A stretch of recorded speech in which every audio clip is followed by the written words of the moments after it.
அப்போஸ்தலனாகிய பவுல் கொரிந்தியருக்கு எழுதிய 2ஆம் நிருபம் 3ஆம் அதிகாரம். எங்களை நாங்களே மறுபடியும் மெச்சிக்கொள்ளத் தொடங்குகிறோமோ? அல்லது சிலருக்கு வேண்டியதாயிருக்கிறது போல உங்களுக்கு உபச்சார நிருபங்களை அனுப்பவும், உங்களிடத்தில் உபச்சார நிருபங்களை பெற்றுக்கொள்ளவும் எங்களுக்கு வேண்டியதோ? எங்கள் இருதயங்களில் எழுதப்பட்டும் சகல மனுஷராலும் அறிந்து வாசிக்கப்பட்டும் இருக்கிற எங்கள் நிருபம் நீங்கள்தானே. ஏனெனில் நீங்கள் எங்கள் ஊழியத்தினால் உண்டாகிய கிறிஸ்துவின் நிரூபமாயிருக்கிறீர்கள் என்று வெளியரங்கமாயிருக்கிறது. அது மையினால் அல்ல, ஜீவனுள்ள தேவனுடைய ஆவியினாலும், கற்பலகைகளில் அல்ல, இருதயங்களாகிய சதையான பலகைகளிலேயும் எழுதப்பட்டிருக்கிறது.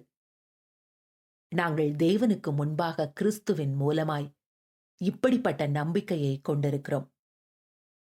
எங்களால் ஏதாகிலும் ஆகும் என்பது போல ஒன்றை யோசிக்கிறதற்கு நாங்கள் எங்களாலே தகுதியானவர்கள் அல்ல. எங்களுடைய தகுதி தேவனால் உண்டாயிருக்கிறது.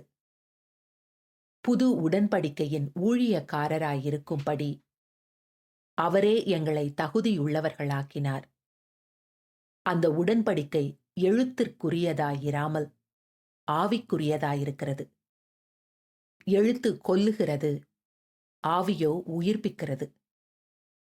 எழுத்துகளினால் எழுதப்பட்டு கற்களில் பதிந்திருக்கிற மரணத்துக்கு ஏதுவான ஊழியத்தை செய்த மோசேயினுடைய முகத்திலே மகிமை பிரகாசம் உண்டானபடியால் இஸ்ரவேல் புத்திரர் அவன் முகத்தை நோக்கி பார்க்க கூடாதிருந்தார்களே.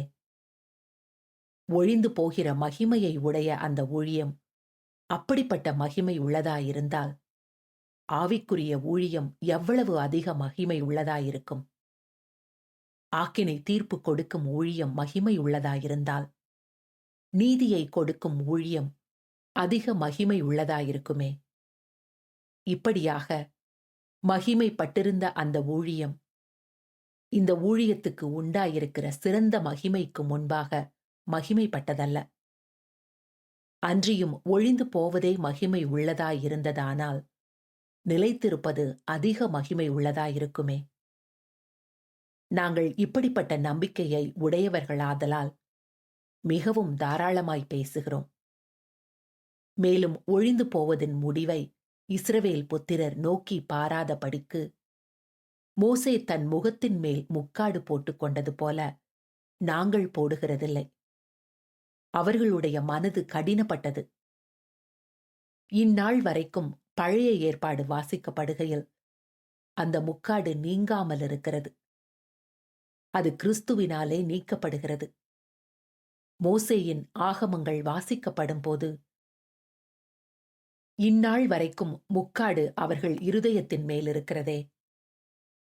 அவர்கள் கர்த்தரிடத்தில் மனம் திரும்பும் போது அந்த முக்காடு எடுபட்டு போம். கர்த்தரே ஆவியானவர். அவருடைய ஆவி எங்கேயோ அங்கே விடுதலையும் உண்டு. நாம் எல்லாரும் திறந்த முகமாய் கர்த்தருடைய மகிமையை கண்ணாடியிலே காண்கிறது போல கண்டு ஆவியாயிருக்கிற கர்த்தரால் அந்த சாயலாகத்தானே மகிமையின் மேல் மகிமை அடைந்து மறுரூபப்படுகிறோம்.